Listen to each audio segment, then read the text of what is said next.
If you felt the ground shift under your hiring and your costs these past few weeks, you're not imagining it. And this morning's numbers tell you exactly where the leverage is moving.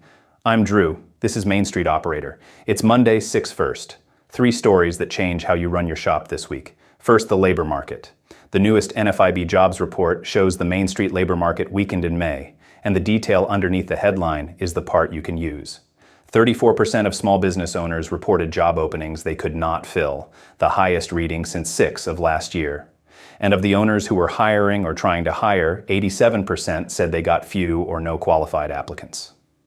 At the same time, a net 30% told NFIB they had raised compensation.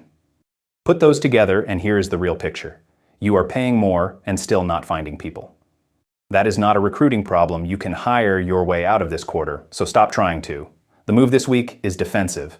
Pull the names of your 2 best people, the ones whose resignation would genuinely hurt, and look hard at what they earn today versus what the shop down the road would offer to poach them. If there's a gap, close part of it now, before someone else makes the call for you. Retention is cheaper than a vacancy you can't fill, and right now the math is firmly on the side of keeping who you've got. That's NFEB's May reading, and it should reshape your 6 payroll thinking. Second, your supplier invoices and the money that may be sitting there waiting for you. A March survey from Small Business Majority found 53% of small businesses are absorbing higher costs from their suppliers. Small business importers paid an average of $36,000 more in tariffs over the 1-2 months through 2, according to the Center for American Progress. But here's the part most operators are missing. Fortune reported in 4 that a new federal refund portal run through the CAPE system opened with roughly $166 billion in tariff refunds potentially available. The catch is that the paperwork favors large filers, so small importers are at a disadvantage unless they actually go after it. So go after it. This week, pull your top 10 imported items, match each one to its HTS code, and hand that list to your customs broker or freight forwarder with one question. Do any of these qualify for a refund through the CAPE portal? Even if the answer is no on most of them, finding one eligible line could put real cash back on your books. The big importers have people doing this full time. You have to ask. Third, and this one quietly turned in your favor. If you've been sitting on a decision to buy a second location, replace a major piece of equipment, or buy out a competitor who's ready to retire, the cost of that money is the lowest it's been since 2022. SBA 7A variable rates now run roughly 9.34% to 13.25%, built on a prime rate of 6.75.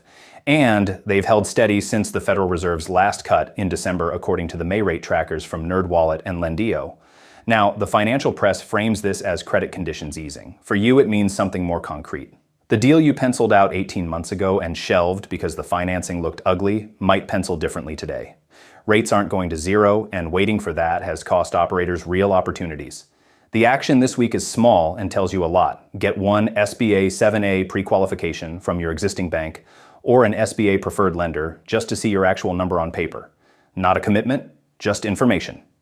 You can't make a smart growth decision on a rate you're guessing at. So that's your Monday. Protect your best people before the labor squeeze takes them.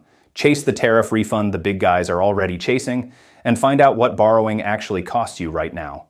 On Friday, the story of an Atlanta plumber who has turned down tens of millions of dollars in private equity offers, and what his refusal teaches the rest of us about what a business is actually for. Plus a tool that's giving field service operators back 10 to 15 hours a month. Until then, I'm Drew, and this is Main Street Operator.